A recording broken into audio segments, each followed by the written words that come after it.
Excellencies, ladies and gentlemen, distinguished guests, it's truly a great honor and privilege to be delivering what I hope will be a strong and persuasive argument that shows that the policies of containment and degrading of terrorism no longer enough, with the view of convincing you that we can all only truly be safe by comprehensively defeating terrorists and terrorism in any means possible.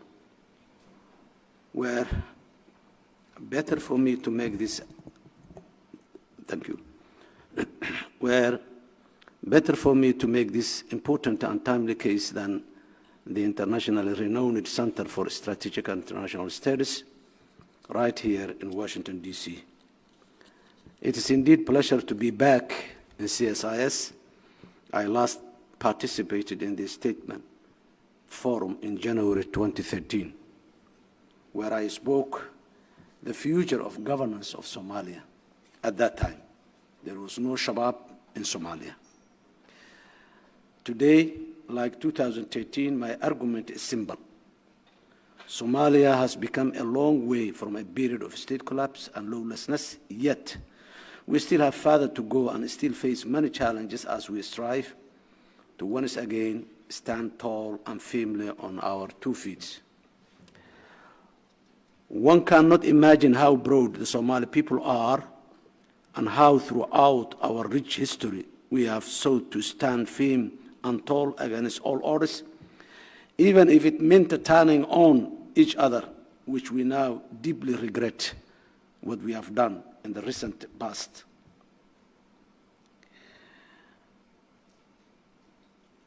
Somalia's most important challenge today to achieve its political and socio-economic ambitions is to end the repetitive saga of international terrorism in our soil, which has now been dragging for over 15 years. 15 years of firefighting and uncertainty is just too long, and strengthening Somalia's security and that of the wider region and world requires fresh, new thinking and strategies to end the scourge of terrorism. Excellencies, ladies and gentlemen, distinguished guests, our government, like some others in Africa, is on the front line combating international terrorism within some parts of our country. Al-Shabaab, which is one of the Al-Qaeda's most successful affiliates, and ISIS are actively attempting to violently and criminally undermine the peaceful development aspirations and efforts of the Somali people.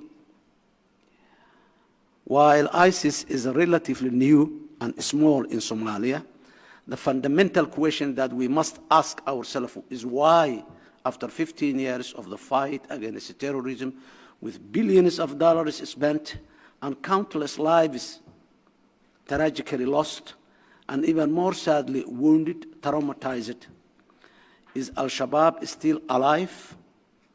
Let us just pause for a moment and think. 15 years of war against international terrorism, billions of dollars spent, countless lives lost. And this is despite the Somali government's actively fighting Al-Shabaab for the full 15 years and now fighting against ISIS too with the same ferocity and commitment. What is it that's missing from our national and international security strategies? Where have we gone wrong? How do we fix this untenable situation that we were in for the last 15 years? Having survived 3 attempts on my own life by Al-Shabaab, I do reflect on the matter of this vile group's survival regularly and seriously. We must all do the same too, because repeating the same old policies and strategies against an even evolving, agile terrorist enemy is not only a waste of time, resources, and effort, it will continue to expose us and the wider world to even greater danger, which threatens our life and our nations. The policy of containment, keeping Al-Shabaab inside Somalia so that they will not spill over to the neighboring countries and to the outside world was one of the policies that have been used for the last 15 years. We have been arguing that this is not good policy for a long time. And recently it has been proven that Al-Shabaab cannot be contained within the boundaries of Somalia, because Al-Shabaab is an organization based on ideology. And ideology has no border and has no citizenship. Recent attacks to the neighboring countries proves that the containment policy does not deliver what it was supposed to deliver. Then there was a second policy used, which is degrading Al-Shabaab in terms of military, in terms of capability. This was much better than the containment policy. But itself, Shabaab has developed a coping mechanism.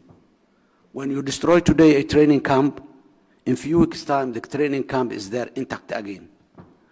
When you kill a leader within the Shabaab ranks, he is replaced by another one who is more extremist than the one we eliminated. So it's not delivering the ultimate goal for the degrading of Al-Shabaab. In that line, so we need to think now. Yes, it is a bit difficult to countries, states, governments, nations to change strategies, to change approaches. We go through a very difficult process where many of our political leaders might not see the same way that some of us see. So it is an uphill battle that requires to be fought. So now, after 15 years, we are advocating a change of paradigm shift for a new strategy, new policy. We will take whatever we see was useful in the containment policy and in the degrading policy. Containment policy and degrading policy, they have one pillar that is common, one pillar or variable that is common among the two.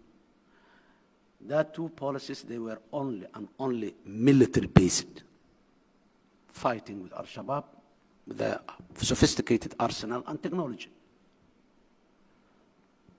So that's important still. I will not say this is useful or we don't need it. Yes, we need it. But what I'm arguing is that it's not enough. We need to add the equation, another variables, so that something new comes. And then we have to have the capacity to be agile and change our tactics easily. Otherwise, they develop coping mechanism and they will react and it will not harm the way we want it to harm. So we need to be very mobile in terms of fighting Al-Shabaab and ISIS as well. We add the equation, the military we're still using, and it is the most important pillar in the fight against Al-Shabaab as of now. But what we add is that two more dimensions, which is ideological war. Since the Somali people, we are one ethnic group, we have one language, and we have one religion, Islam. In ethnicity, yes, we are Somalis, one ethnic group, but we are divided within the ethnic itself. We are clans, sub-clans, sub-sub-clans, and we have loyalty or association to the clans and sub-sub-clans more than the nation or the national level. So although we have homogeneous in that level, then we are divided within. But the faith, Islam, we are not divided. We all are Muslims, Sunni Muslims, Shafi'i school of thought. We all are common adherents. Yes, we have a problem since we lack a government that protects the religion from external ideas like the one of Al-Shabaab and ISIS. We have some interferences here and there. But that is the only factor that makes the Somali society stand up and sit down. So that's where they target. Now, in our fight against them, we have ideological war that telling them what Shabaab is propagating is not a true Islam. is not the right version of Islam. Islam does not kill the people, does not kill in masses, does not humiliate, does not loot their property. Principally, that's the essence of the Islam. And that's what they're all doing everywhere. But what we need is that we need to tell them, we are alienists, we are obstacles, those who refuse that idea. Now the Somali government has put a strategy in place. We are telling the people, showing the people that Al-Shabaab is a group of mafia shrouded or covered with Islam, and we need to remove that cover and show the people how mafia they are. And that's what they are doing right now, destroying the water wells, the water catchments, kidnapping the kids from the villages, banning the village to punish those who say no. And that's, of course, anti-Islam. In the 21st century, that has nothing to do with the modern way of life and the Islam. So that's a new front that was not there before.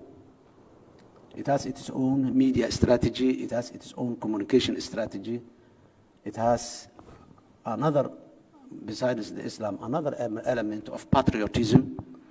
Somalia belongs to the Muslim, but it belongs to the Somali Muslims, not every Muslim. So this is our country. We need to tell our people that Abu Saleh, Abu Ubaidah, Abu Qahtan has nothing to do with Somalia. This is a land for Jama, Alaso, and Qawdan. So this is a new front that was not there before. And the third dimension that we want to add is the economic side. Al-Shabaab is collecting a huge amount of money from the Somali people. Exclusively, they rule the rural area, where 65 to 70% of the Somali population living. They extort money, livestock, farm produces everything. They call it zakat, they call it contribution to the jihad, they call it tax, they call it so. And all the year, every 2-3 months, they collect a huge amount of money from the rural people who are fed up now. The same they do is in the towns and the cities. They collect it wherever there is an exchange of money in the hands. Some buys, someone sells. So there is an exchange where they take money. They are in the public notary, and they are in many other places, in the markets. They terrorize the people, and if you resist, you are dead the next day. If you refuse to pay your business, they will put a car in front of your business and they blow up and the whole building collapses. They were asking you maybe a few $1,000, and now you have to build the whole building again with a couple of hundreds of thousands. So people all logically, they said, why do I go into this hassle? Take your few $1,000, leave me in peace. That's how they collect everywhere. So they have a huge amount of money. And the proof of that, there are traces that Al-Shabaab sent money to Mozambique and to Nigeria. Very clear. This is a rich country now. They expanded. 5,000 to 7,000 men was their forces. Now we're talking about 15,000 to 18,000 forces. And this has been proven how many people they sent to Ethiopia to fight there in the border. And because of the internal war now is going on, has diverted them, but they were also planning to go other neighboring countries as well. So that is because they were not having that capability before. So what we are trying to do is to tap off all the money that comes through different tabs and areas. So this is the third front, which is new. On all these put together, are we going to end Al-Shabaab with the barrel of the gun? We believe that Al-Shabaab will not end with a barrel of gun, but they are not ready to negotiate. So we have to take them to a place where they prefer to negotiate and put down the lethal tactics that they are using right now. We have a lot of collaboration with our friends at the regional level and the international level. Among the major ones who really tangibly contributed to the fight against Al-Shabaab is the United States government. Expertise, equipment, training, know-how, all. We are getting support, and we are here to ask more. That's the nature, because we cannot keep another 15 years or another 10 years Al-Shabaab to be there. We need to close that chapter at the earliest possible time. I don't want to discuss about the time frames, but we have a time frame that we want them to be out in the fight or in a peaceful manner, if that's what they get convinced after long struggle.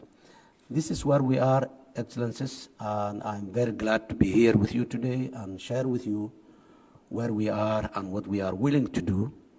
It's a future aspiration. Challenges are too many, but opportunities are also too many. Wherever there is a challenge, there is an opportunity. There are a lot of missed opportunities. What we are struggling now is we need to avoid another missed opportunity again. Today, we have the backing and the support of the Somali people. Out of federal member states in Somalia, the people in 3 states are already fighting. Another one is preparing. They are in the preparation stage. And the 5th one is mainly their territory is not, Al-Shabaab is not there. Few ISIS are there, and we are going to help them even to eliminate the ISIS from their part as well. This is the situation, the overall picture of Somalia, and Somalia has the potential to be a peaceful and stable country with a lot of experience in fighting the terrorists throughout the world. I thank you very much.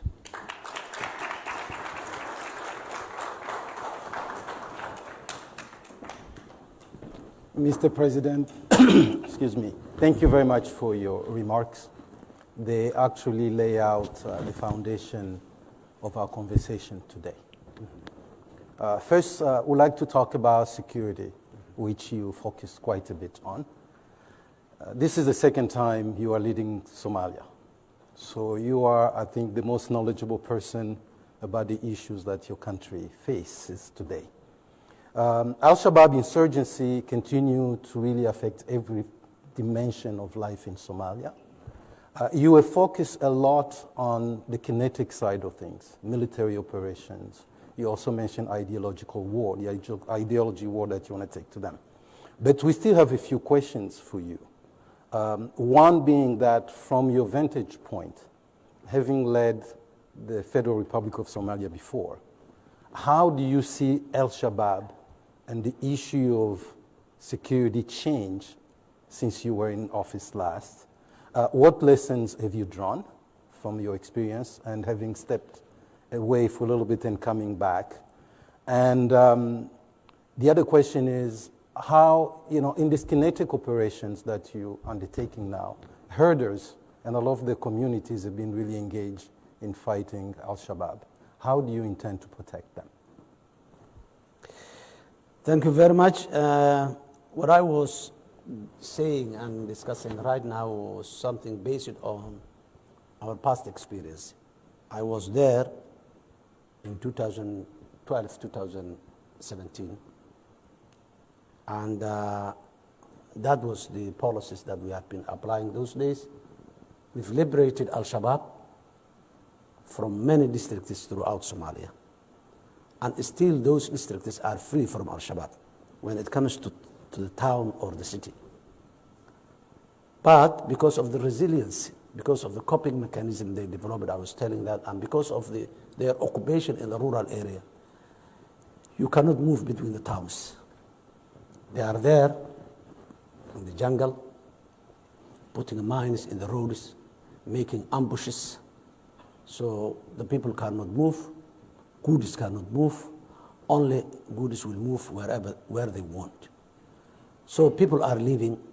In many places you can reach only by air, very difficult to reach by land. Or in many other places you can reach only by sea, you cannot reach by land. This is the reality as of now. Before, when I was leaving office in 2017, yes, there was Al-Shabaab fighting, but many of the areas were accessible. Now they developed these techniques and they brought new techniques, all this, and they are there. It's not easy.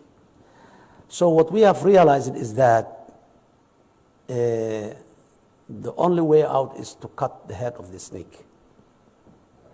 You cannot convince them, you cannot threaten them. 2, 3, you will never miss 2, 3 boys who just come and plant explosive on the roadside, or who just ambush the cars passing there and create that type of terror and fear, and calling the people, don't go there, don't engage that, don't work with the government, don't work with, and if you say no, you are dead. That's the thing. So what the only option that we had is, and we have been, of course, degrading them for many, many years. What is now option we have is to sweep geographically. The whole area is possible. And that is what makes possible that is the community. The community now is fed up and they say enough is enough, go. There are conferences that are going to come right now in certain geographic locations in Somalia where clans are declaring that, guys, you leave us or we'll fight. And they don't have the leisure of moving around freely now. They cannot move around free. 3 of them, 2 of them, 5 of them were moving everywhere before and crowding everywhere and catching and threatening the people. Today they cannot move in many places. Still, there are other places they still have the freedom to do that. Like in most of these 3 states geographically, their territory is squeezing and getting lesser and lesser. So that what we are doing right now, which is the mobilizing ideologically against them, mobilizing the society patriotically, and tapping the financial, closing the financial tabs and telling the people. I met with most of the business people and I told them that this is a new front and we are going to come. You cannot help them. Yes, you are under threat, but let us know, we will help together. Bad things can happen, but we will do everything possible to do that. So that's where we are right now. Okay. How is, you mentioned, Your Excellency, the use of technology. Yes. So obviously people don't have to move for the threat to move, for the threat to expand. Mm-hmm. They can communicate through technology platforms. Are you engaging them in that space? Shabab, the issue of financing the terror is an issue. We developed a center called FRC, Financial Reporting Center, which is a financial intelligence unit. We put a law in place, and we are putting more laws that exposes the movement of money to the government. So these institutions, they are working very hard. They are working with the banks, with the remittance companies, and with anywhere that money is involved. But you know, money is involved the whole life. It's not only few banks and few remittance companies. It's everywhere. Notary, customs, marketers. Money is moving everywhere. So what we need is that we are emphasizing now for the first time in Somalia,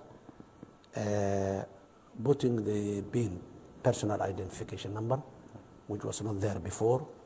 We established the agency, we established the laws, the establishment acts of that agency. We are staffing, the World Bank is supporting, and we hope soon there will not be someone who got a phone and who can just transfer mobile money and nobody knows him, or someone who opens an account in the bank and he opens with a different name here and another different name there. That will not happen. That's where we are going to use the technology. Yeah. Very well. Thank you very much, Mr. President. Military operations have limitations. And your country, the insurgency that you're grappling with is peculiar to your country. It is not unique. Countries like Mali and Afghanistan have dealt with jihadist insurgencies before.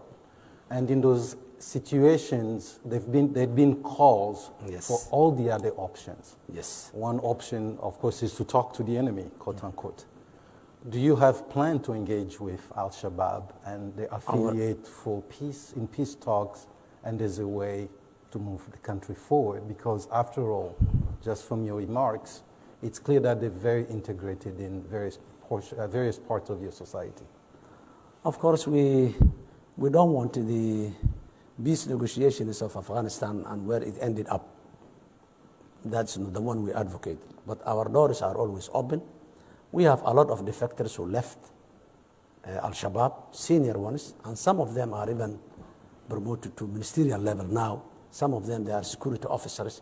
Those who prove that they denounce the ideology and they prove repentance, then it's possible that they can be, after going through a rehabilitation program for some time, they can be part and they can join the mainstream. So our doors are open in that terms, first of all. We are not only getting the gun and that's the ultimate tool, no. We have other peaceful tools as well. As I said, we have a cabinet minister who was one of the founders of Al-Shabaab and a major leader in Al-Shabaab. And there are so many senior, so many officers, I will not say senior officers in the security sector as well, who's proving to be very, very efficient and very useful to the overall security by providing information, by exposing the techniques they use. So we have that one, and we are open to talk to them even, but we talk to them, the two of us. We are not, maybe time will come when that's possible, but we are not fan of third party. Yeah. So at this point, you've not created a platform or any venue for you to engage with them in a formal manner, not just to the defections? No, that communication channels are not open at all. They are not open at all? They are not open because they don't want to talk. We are ready to talk to them. We've sent them messages and all. Some of them, because of that messages, they defected. Some of them are there. But the organization as such, they don't want to talk. As of now, we hope they will talk one day. Mr. President, what do they present as the grievances and why they don't want to talk if you extended your hand to them? The top elite and the top leadership of Al-Shabaab, I don't see that they are there for grievances. They are there for ideology.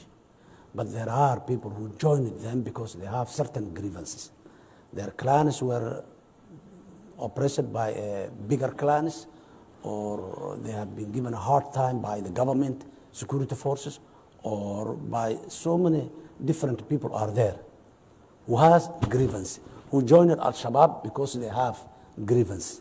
But the top leadership, they are not there for grievances, they are there for ideology. Al-Shabaab, there are three people. The top leadership was small in number who are there for ideological reasons. And then there is another group next to that who joined Al-Shabaab because of grievances they have, either from the government, security forces, or from other clans, or whatever reason. And then there are bulk of the force who just joined Al-Shabaab to get $50, $70 by the end of the month. Poverty, unemployment, lack of alternatives. This is what, when people get frustrated and they see that they cannot provide a cup of milk for their kids or their brothers and sisters, they join. Economic reasons. And that are the bulk of the fighting forces. But that three categories are within Al-Shabaab. So Al-Shabaab is able to exploit some of these economic grievances from the population at large?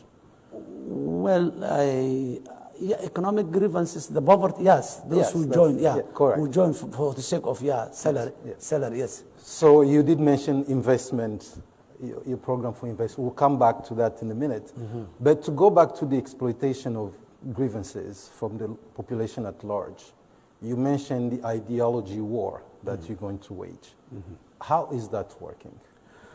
Well, what we have been advocating is, and this is how we have dealt with those who defected and come back, to address if someone tells you that I have this grievance, then you can address those grievances.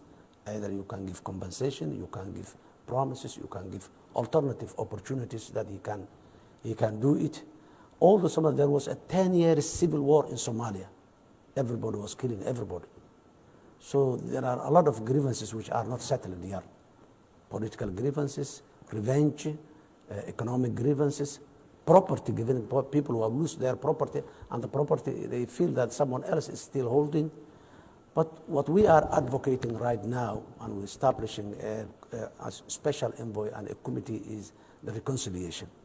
We need the people to come forward and tell their grievance. Then the government it's the responsibility of the government to address those grievances in one way or the other, whether it is bringing people together or whether it is making compensation, giving back the property, or at least giving acceptance of their grievance.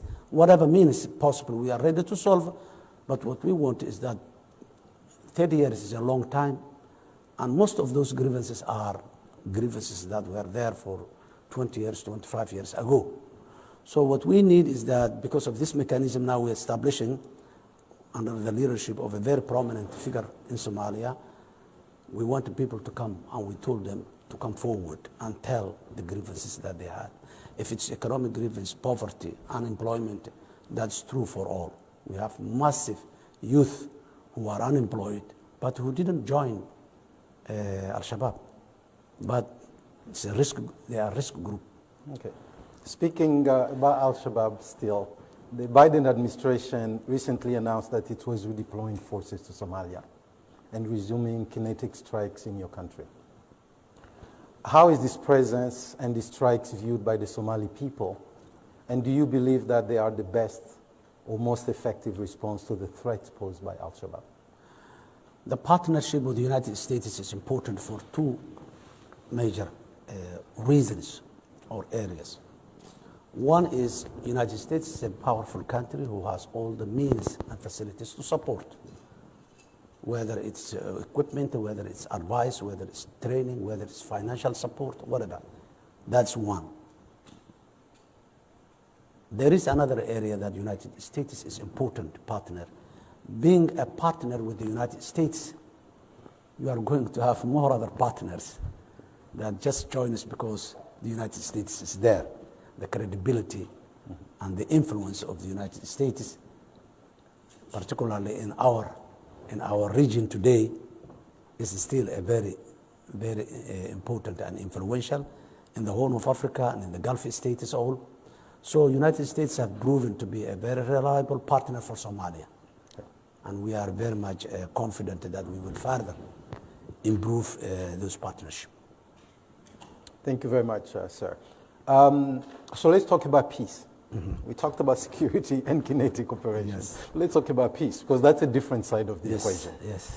So observers, analysts across the board, we are not politicians, we're not leaders of countries, but we analyze. And a lot of the analysts believe that there are more limits to kinetic military operations than leaders like you and your partners in the West are willing to accept. So therefore, there's a resistance to engage with the other side. But we are curious to know what your views are in terms of, you mentioned Somalia being an homogeneous country, even though there are crime and other challenges.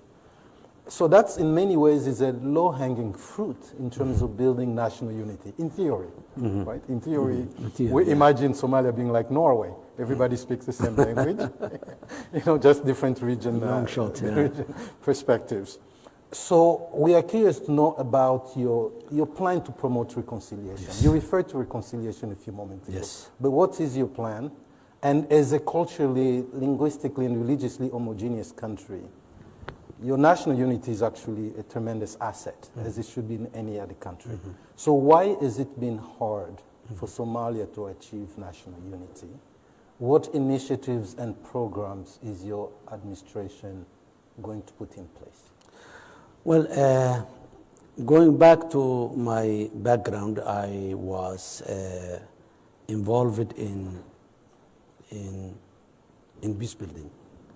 at the researcher level, at the program level, at different hats. I was involved in negotiations and peace building throughout Somalia.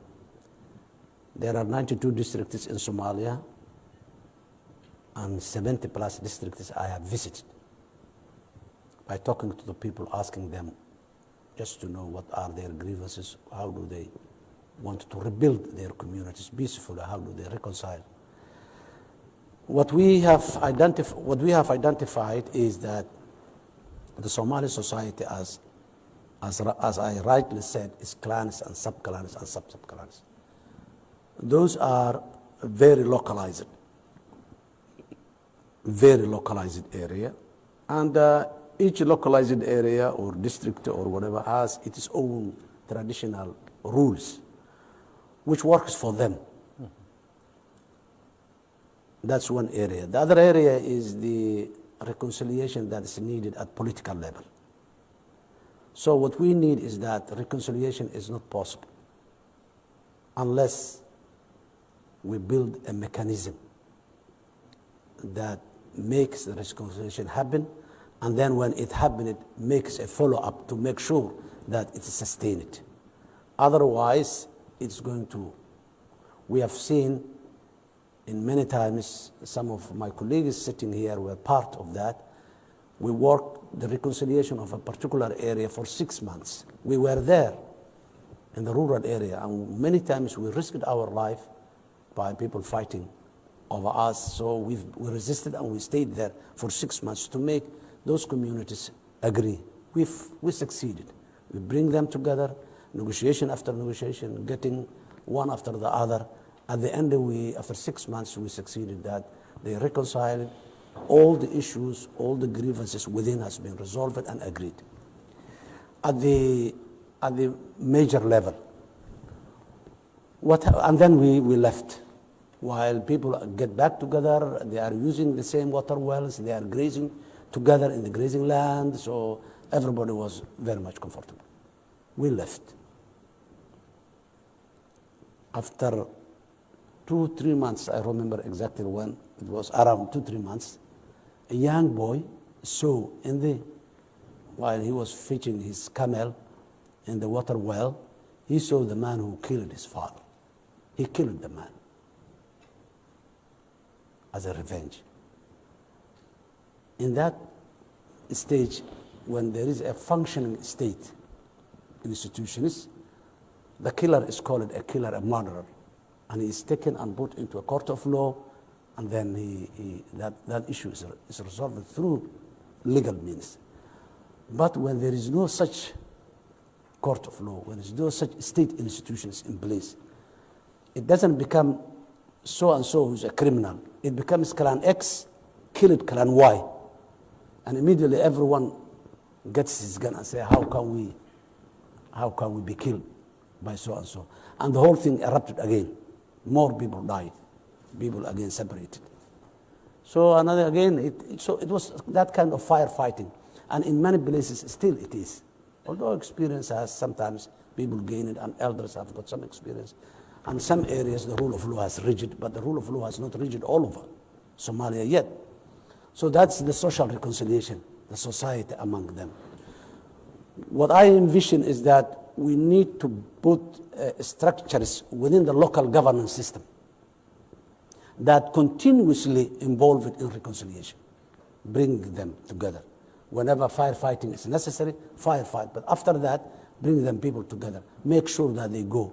Make sure that the government guarantees the peace agreement that has been locally agreed, and all the community signs and accepts, and then the government enforces those peace agreements. At least no one can come and any stupid can do that. So that's what's needed. And we established it so far, some local governance, but we keep continue building local governance and incorporating mechanism for reconciliation. What's more complex is the political reconciliation. Okay. Somalia was a state, functioning state, whatever, it was dictatorial, whatever we call it, but there was a state that gives law and order, that gives instructions everywhere, all over Somalia. So after the civil war and after the collapse, people who were, the state brings people together, And they all are part of the state. They work for the state and the state works for them. But when there is a civil war, people, they just leave each other, disintegrated, and everybody goes back to his clan territory. That's what's happening. And that's why we are experiencing today a federalism system based on clans. Today we know that state so-and-so, there are 10 clans who agreed to build that state. State so-and-so, there are 15 clans who agreed to build the state, who sign it and put it back. But now the national level is the question. The national level, the platform for the reconciliation is the constitution. For the last 10 years, we have a provisional constitution. That provisional constitution, there are certain contentious issues that we are unable to agree. But at least the good thing is that the contentious issues are identified. Okay. We know power sharing, resource sharing, justice federalism. We know the issues. So now I say this is a time now. We established the National Consultative Council among the leadership of the federal member states and the federal government to deliberate all those issues and agree. And once we, among the top leadership, agree, then we take it to the federal member states, to the federal parliament, and then again we sell and buy. So it's going to be a big process, but this time is a time that, based on our past experience, we are going to finalize the constitution. We have one unique issue that might be a bit difficult for 100% finalization of the constitution, which is a different issue, an issue called Somaliland, which is a separate, but the rest of Somalia, if we make them agree on a constitution, then it's easy for us to negotiate with Somaliland and show the constitution. If they agree, they can put whatever they want in there. So it's a process going on. Your Excellency, thank you, but one issue is the last one, Somaliland. Somaliland has been working hard to get recognition for their own independence, particularly in Washington.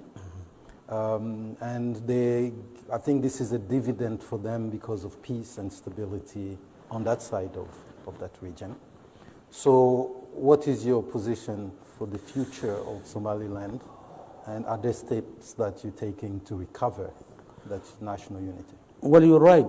There is and as I said earlier, it's a very serious issue. The Somaliland is a national issue, and it has been there for all this. But there was no focus. And still we are diverted by the house in flames already in the south.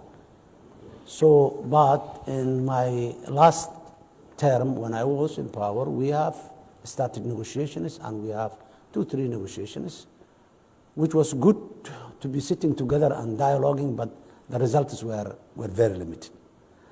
Now, Somaliland is in transition. There are elections that have proven a little bit difficult, elections that did not take place when they were supposed to take place. So they are still, there is no fighting, or there is no violence or war, but there is a disagreement in the political process of Somalia right now.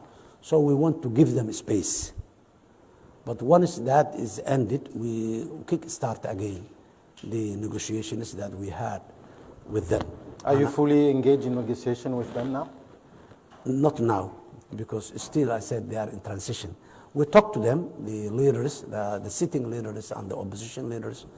We have a channels of communication, but still we are not negotiating officially. Okay. Yeah. Thank you, sir. So on your foreign policy, I mean, you are here, obviously. This is foreign policy. It has been reported that Somali forces have been trained by Eritrea, and some of them have been prevented from returning home. President Isaias has been accused of regional meddling, especially in Somalia, over years. And one of your first trips as president was to Eritrea. Can you describe that visit, relationship with the neighborhood, with Eritrea particularly? Look, when you are hungry or thirst, anybody who is going to give you a cup of water will be a friend at that moment. Isaias Afwerki has trained 5,000 of our boys, and he's equipping them, and we are bringing them back. I was there in Eritrea, sit with those boys.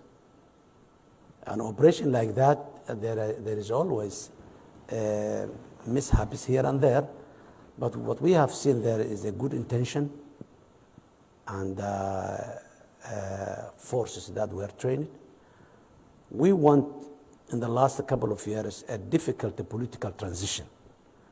And Isaias, he refused to send those boys to Somalia because of that political turmoil that was there. He said, let Somalia settle itself down and then take its boys. And that was why I went there, sit with the boys, sit with him. And now we are involved on the ways and the means we want to bring them back. We requested the United States to support us.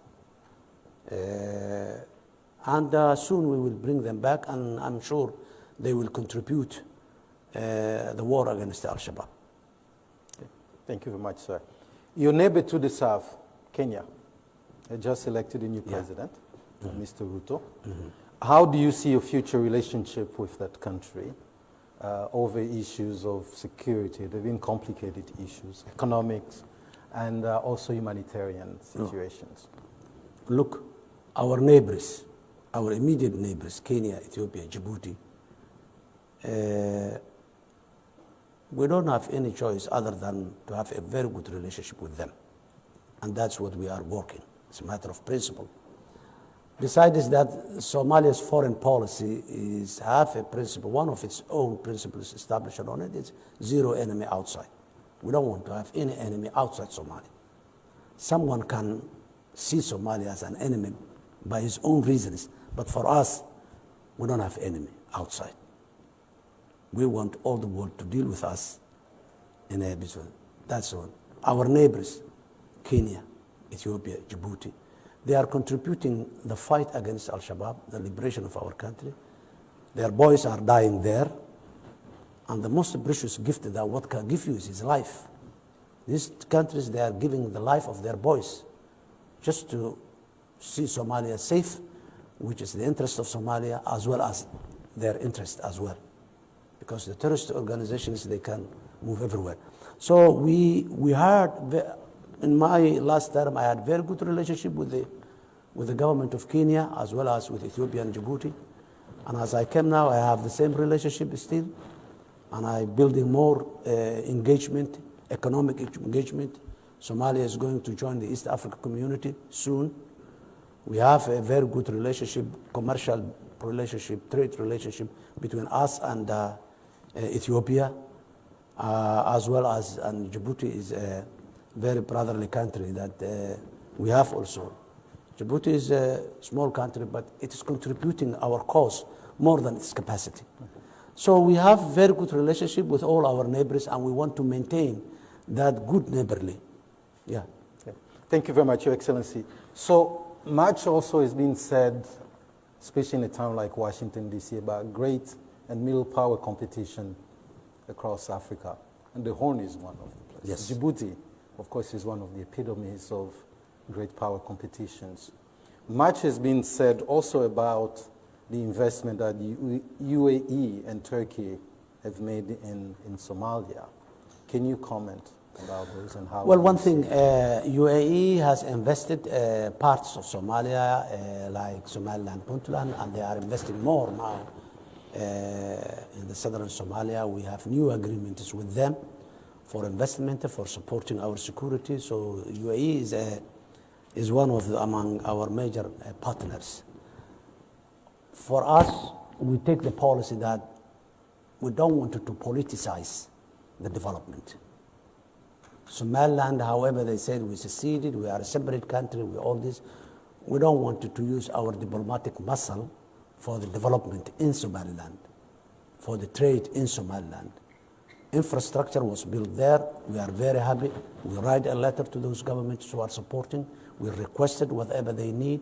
We give all the necessary documents from our side as a sovereign state. We don't want to politicize the development at all. So UAE, whether it's making investment in Somaliland or in Puntland or in Jubaland or in Hirshabelle and whichever part of Somalia, most welcome, with limited restrictions on that. Yes, there are certain legal obligations that we need to go through, but there are no, we don't want to put obstacles on the way forward. And we see the Somali people too, because poverty is one of the major reasons that we are fighting for Al-Shabaab, complicated by the climate change, environmental issues. We don't have a choice to say someone who is bringing investment, why you are bringing up. No. One last issue before we conclude is the drought. Yes. This is, the entire world is watching, and some of them are helping. What is the situation with the pending famine? This has been the fourth or fifth worst in a generation drought that the region is experiencing. What's the situation on the ground? What should the world know, and how can the world help? When I came to the office first, I appointed a special envoy for the drought victims in Somalia, before even appointing a prime minister. So that special envoy is working very hard, raising the awareness at the international level and the local level as well. So the drought is very serious in Somalia. Right now we are fighting the drought victims to move the next stage, which is famine.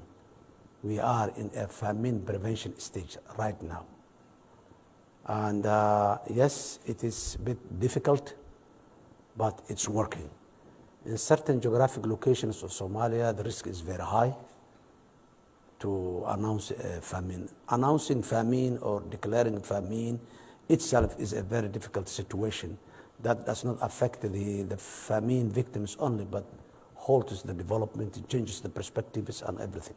So there is, Somalia is a major recipient of the environment problem. We are a victim. We do not contribute to the environmental disaster in the world, but we receive the largest share of the consequences. Throughout the year, either we are in a flood situation, where the territory, the agricultural land is flooded, or we are in a drought situation where there is a scarcity of water. So we are, because of lack of infrastructure development, the lack of flood control mechanism not in place, lack of all this put together. As you rightly said, 4 consecutive years, the rains were not there, and the 5th are now predicted that it will not be good one.